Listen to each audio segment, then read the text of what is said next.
주님의 이름으로 환영합니다. 2017년 돌아보면 여러분 이만한 게 감사이지요. 오늘은 2017년 마지막 날입니다. 동시에 마지막 주일입니다. 이 마지막이라는 것이 저희들에게 의미 있게 다가옵니다. 인생이라는 것은 시작이 있으면은 끝이 있죠. 뿌릴 때가 있으면은 거두어 드릴 때가 있습니다.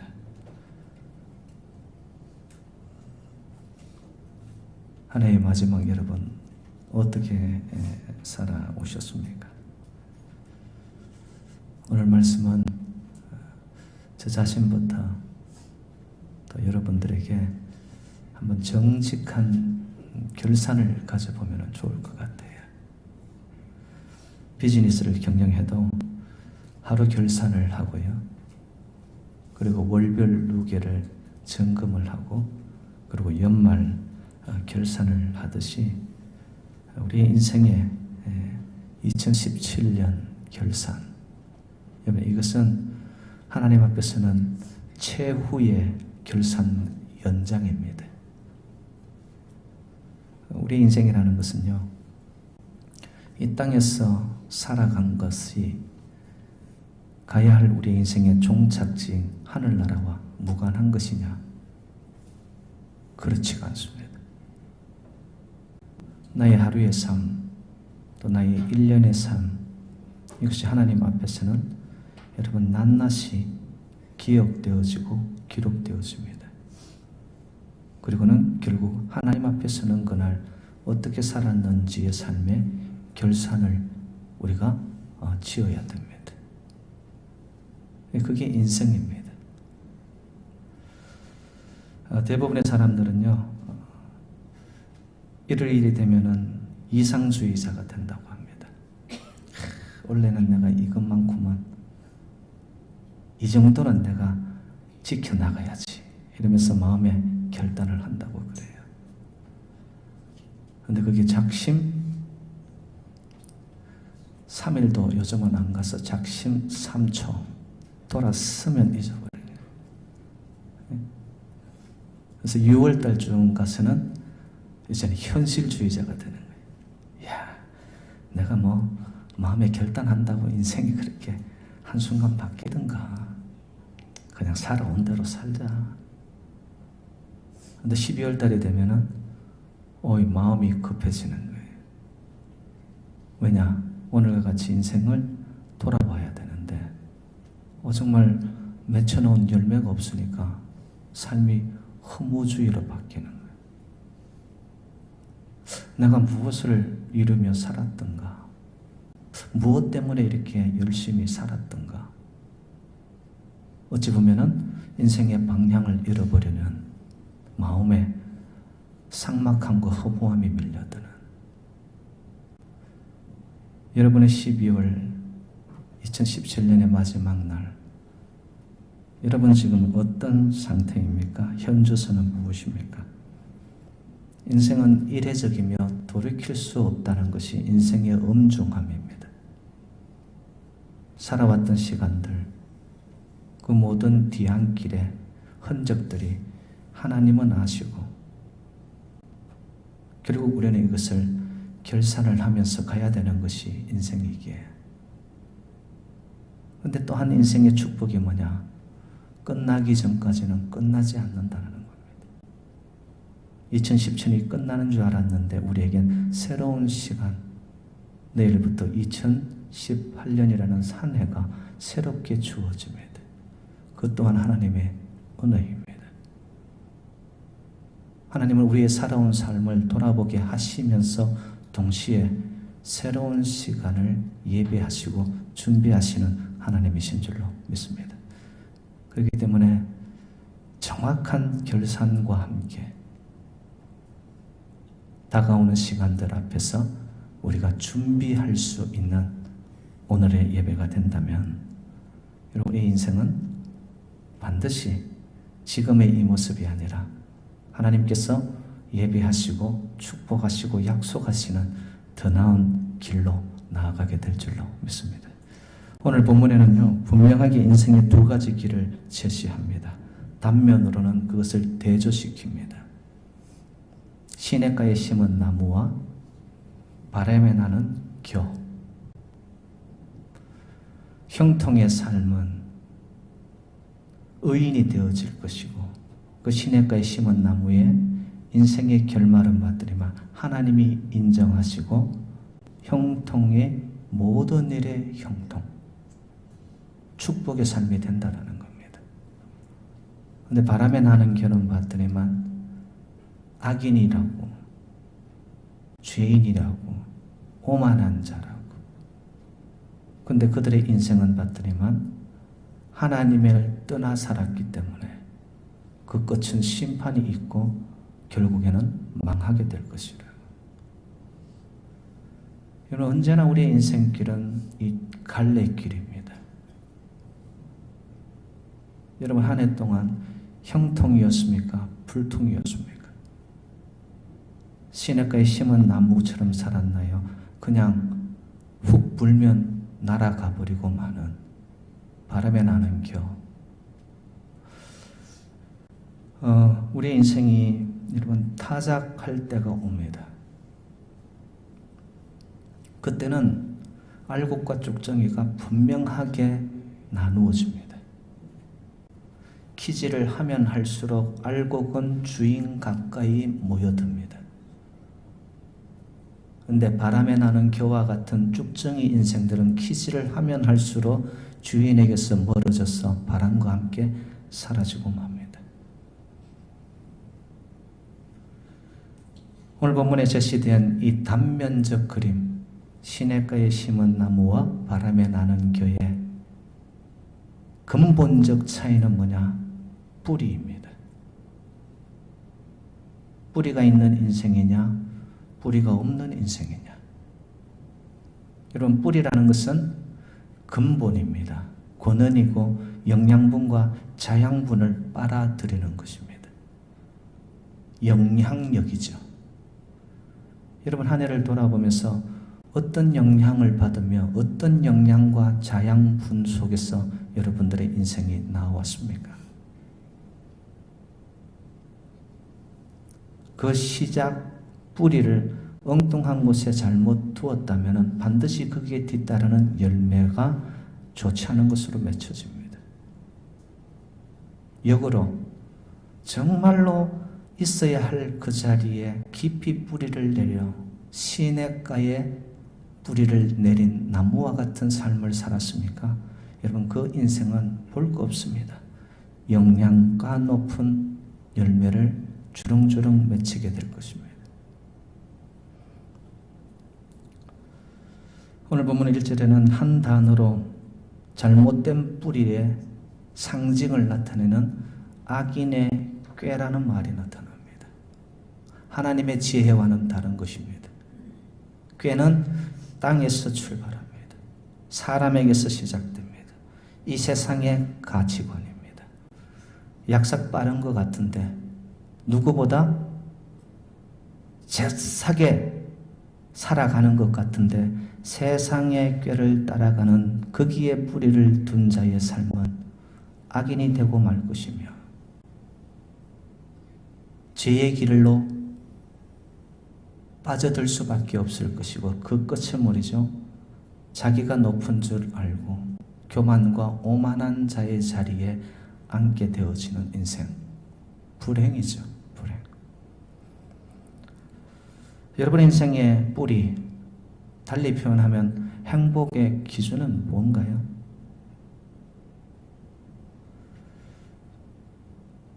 소득이 많아지고 소유가 많아지고 수입이 많아지면 행복해질 것이라고 믿습니다. 그런데 여러분의 인생이 주머니가 두둑해질수록 여러분의 마음의 평강, 만족함이 정비례하던가요? 참 이상해요. 이 세상에 주는 것이 많아지면 우리의 인생이 훨씬 더 넉넉해져야 되는데 수입이 많으면 많아질수록 이상하게 마음이 불안해집니다. 채울 수가 없다는 말이에요. 여러분 한 해를 돌아보면서 사람을 의지하며 살았습니까? 저 사람만큼만 붙잡으면 내 인생은 대박이야. 저 사람 따라서 내가 줄만 잘 서면은 내 인생 no problem.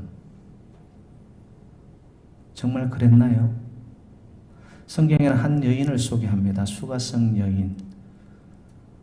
그는 사람 잘 만나면 인생 대박나고 팔자 고치는 줄 알고 남자 5을 만나보았습니다. 근데 인생이 갈수록 피폐해졌습니다.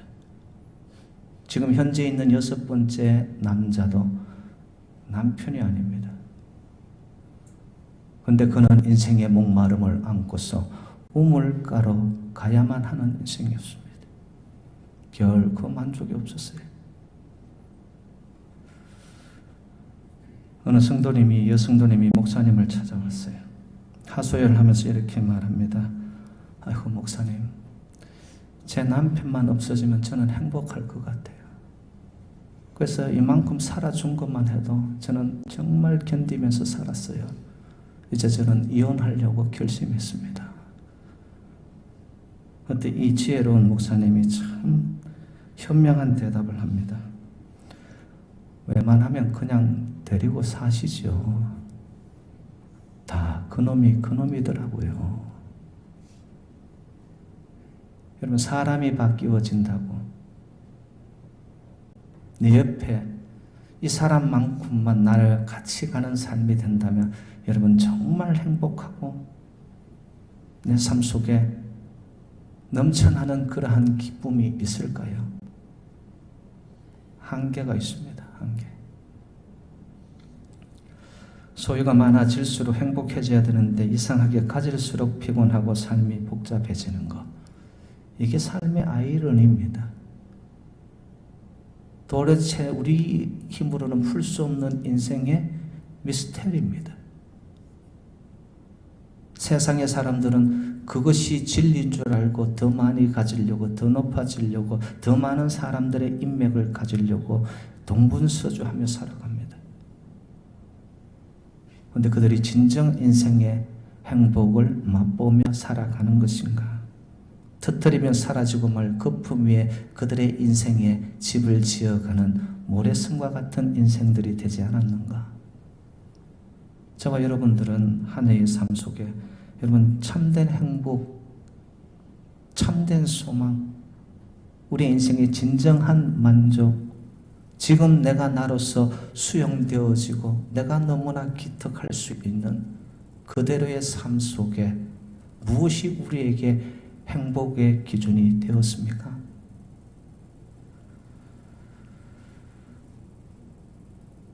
꾀라는 것은요, 그 한순간 찾아온 세상의 생각인데요, 이 땅의 가치관인데요, 그것은 그대로 멈추어서 있지가 않더라고요.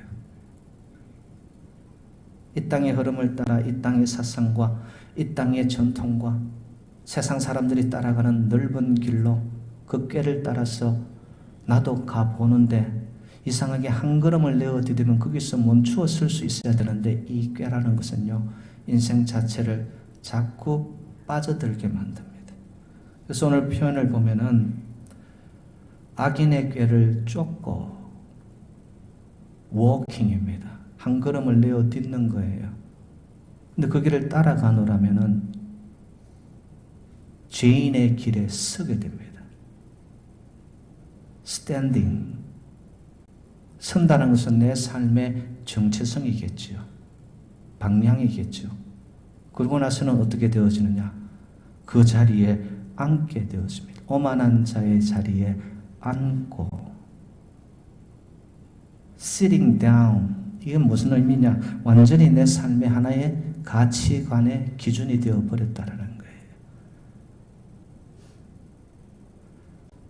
여러분 작은 생각, 이 땅의 기류, 세상 사람들이 그렇게 주장하는 사람 세상의 소리를 따라가는 동안 우리의 삶은 그것이 습성이 되어버립니다. 습성이 되고 나면 우리의 생각 속에 하나의 자리를 잡아 정착이 되어버립니다. 미국에 나온 영성신학자 중에 리차드 포스트라는 분이 있습니다.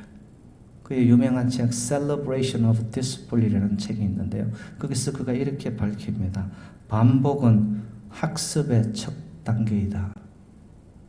세상식으로 넓은 길로 가는 많은 자들이 가는 삶의 방식 따라 그것이 꾀가 이것이다 싶어서 나의 삶 속에 하나 두 개를 따라가는 동안 그것이 학습되기 시작하는 거예요.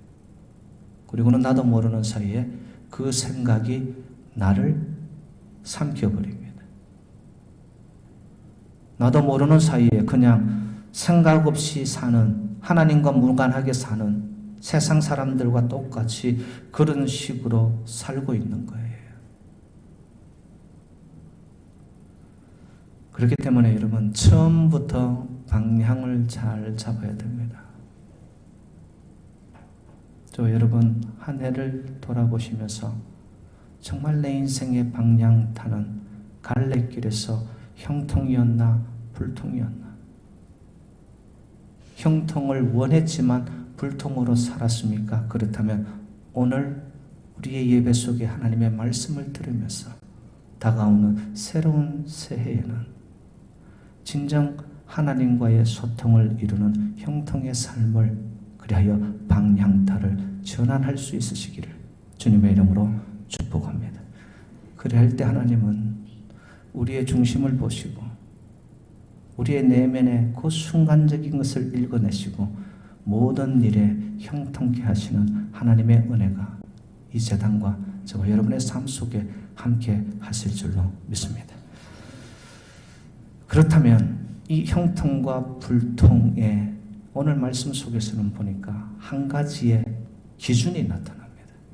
2절에 보니까 오직 여호와의 율법을 즐거워하며, 오직 다른 길이 없다라는 것이죠.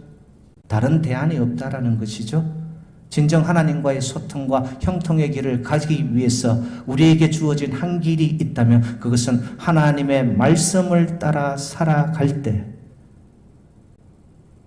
하나님의 말씀이 내 삶 속에 들어와 그 말씀의 생명력과 운동력이 나의 생각을 붙잡고 갈 때만이 하나님이 원하시는 것이 무엇인지, 여러분, 하나님의 말씀은 하나님의 뜻임을 믿으십니까? 하나님의 말씀은 우리의 삶의 빛이 됨을 믿으십니까? 아니, 하나님의 말씀은 예수 그리스도 그 자체이심을 믿으십니까? 예수 그리스도는 길이요 진리요 생명이요. 그렇다면 말씀이 육신이 되어 이 땅에 오신 예수 그리스도의 그 자체가 말씀이 길이요 진리요 생명이 됨을 믿으시기를 주님의 이름으로 축복합니다. 그럼요, 말씀이 내 발의 등이 되고 내 길에 빛이 되어지잖아요. 그 길은 하나님이 지키시고 인도하시고 보호하시고 반드시 오늘의 약속의 말씀처럼 모든 일을 형통케 하는 역사를 만나게 될 줄로 믿습니다. 그 말씀은 어떻게 하라고 나옵니까? 즐거워하라는 거예요. 히브리 말로는 하페츠라고 이야기합니다. 하페츠의 뜻은 뭐냐 봤더니만 온통 마음을 다 쏟는다라는 이야기입니다. 여기도 쏟고 저기도 쏟는 것이 아니라 이것도 좋고 저것도 좋으니까 이렇게 양갈래식으로 양다리 걸치는 식이 아니라 즐거워한다. 하페츠는 오직 내 마음을 아버지의 말씀에만 다 쏟아내는 정한 마음이죠. 이거 아니면 아버지 저는 살 수 없습니다라는 완전히 초점을 이루는, 내 인생의 모든 인생의 갈대기를 따라서 그 초점의 끝에는 가면 하나님의 말씀이 나타나는 그런 자가 하나님의 말씀을 즐거워하는 자입니다. 여러분, 한 해 동안 여러분의 성경책 위에 혹시라도 이렇게 뽀얗게 먼지가 쌓이지는 않았나요? 여러분, 성경책에 먼지가 쌓인다. 단면적으로 여러분의 영혼이 흐릿해졌다는 겁니다.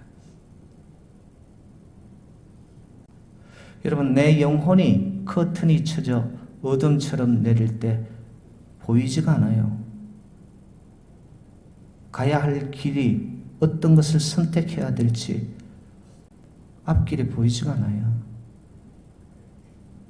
근데 여러분, 내 영이 하나님의 생명의 말씀으로 밝아지지 않습니까? 감각이 살아나지 않습니까? 그 생명이 나를 인지력을 가지게 하지 않습니까? 지혜가 들어오지 않습니까? 그러면 삶의 갈래길에서 분명해집니다. 분별력이 생겨납니다. 가야 할 길, 가지 말아야 할 길, 해야 할 것, 하지 말아야 할 것, 끊어내야 할 것, 내가 계속 유지해야 될 것, 이런 것들이 내 삶 속에서 명확해집니다. 여러분, 하나님은 말씀을 통하여 지금도 이 시대에 저와 여러분에게 들려주시고 선포하시는 살아계신 하나님이신 줄로 믿습니다. 그 하나님의 말씀이 여러분 임하여 있습니다. 근데 우리는 어떻게 살았나요? 어떤 분들은 아이고 목사님 그 말씀을 어떻게 다 지킵니까? 말씀을 쇠고랑처럼 여기는 자가 있어요. 그런 자에게 제가 묻고 싶어요. 말씀을 순종해 보기나 했느냐? 여러분, 하나님의 말씀을 순종하는 자에게는 하나님의 말씀은 인생의 디딤돌이 될 줄로 믿습니다. 순종하지 아니하면 인생은 걸림돌이 되기 시작합니다. 이것도 걸리고 저것도 걸리고 이것도 하지 마라 저것도 하지 마라 합니다. 어떻게 사냐고. 근데 여러분, 놀라운 건 하나님의 말씀을 순종하여 내 인생을 아버지의 법도대로 율례대로 규례대로 살아가면 하나님이 안 될 것 같은 길에서도 하나님은 새 길을 열어주시는 우리의 구주이신 줄로 믿습니다. 순종하면은 하나님께서는 우리가 알 수 없는 놀라운 길을 예배하시는 줄로 믿습니다. 그래서 여러분, 진리는 우리를 자유케 해요. 하나님의 말씀은 우리를 자유케 합니다. 그 말씀의 생명이 뭐냐? 우리의 인생을 너무 가볍게 만들어준단 말이에요. 내 영이 여러분 부푼 풍선처럼 그 안에 하늘의 기운으로 가득 차서 말씀을 따라가는 살아가는 자들의 삶을 보면요, 얼굴부터가 달라요. 빛이 나고요, 신바람이 나고요, 가벼워 보이고요, 즐거워 보이고요. 그 삶 속에 충만을 드리고 어떤 일이 일어나더라도 여러분 하늘에 뜨는 풍선처럼 내 인생이 자유로움 속에 하늘의 기운으로 충만해져 가지고 어떤 삶의 장애가 없더라도 그것을 덩실덩실 넘어가서 결국에는 하나님이 원하시는 그 뜻을 따라 방향을 따라 내 인생이 나아가게 될 줄로 믿습니다. 여러분 인생 속에 진정한 생수가 뭡니까? 무엇이 여러분의 영혼을 가슴을 시원스럽게 하고 자유롭게 해주시는가요? 진짜 우리의 영혼의 생수는 하나님의 말씀 이외에는 없는 줄로 믿습니다. 말씀이 나를 하나님의 뛰어나신 지각에 뛰어나신 평강이 내 생각과 내 마음을 주장하여 갈 때 내 인생이 너무나 평화롭습니다. 너무나 자유롭습니다. 채워지는 인생이 될 때에 여러분 삶의 환경, 여건, 조건을 능히 다스려가는 주의 백성들이 될 줄로 믿습니다. 그런데 더 놀라운 것은요, 우리의 인생에 반드시 끝점이 있더라는 거예요. 이 세상으로 삶이 끝나면은요, 그냥 마음대로 살아도 좋아요. 우리의 인생이 세상의 끝이 아니에요. 오늘 본문은 정확하게 이야기를 합니다. 악인의 꾀를 따라 죄인의 길에 서는 자, 오만한 자의 자리에 앉는 그들 바람에 나는 겨와 같은 인생들은 심판이 있다고 합니다. 심판이 있다는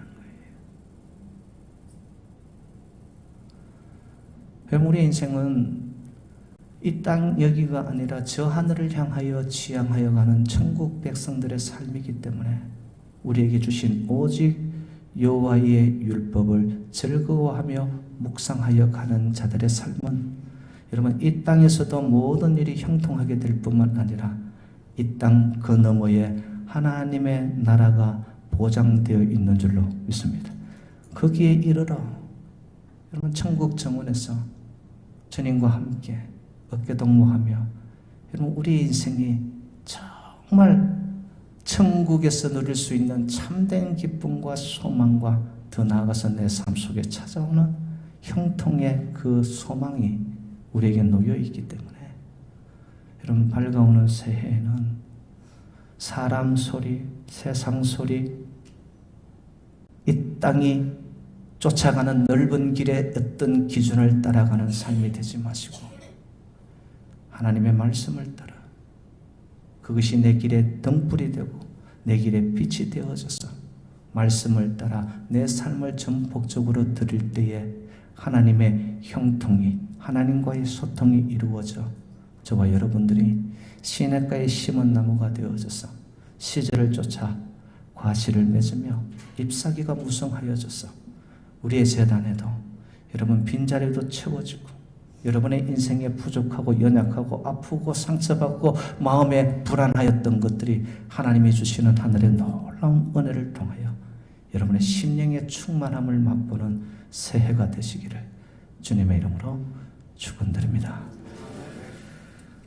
하나님 아버지 감사드립니다. 주신 말씀 통하여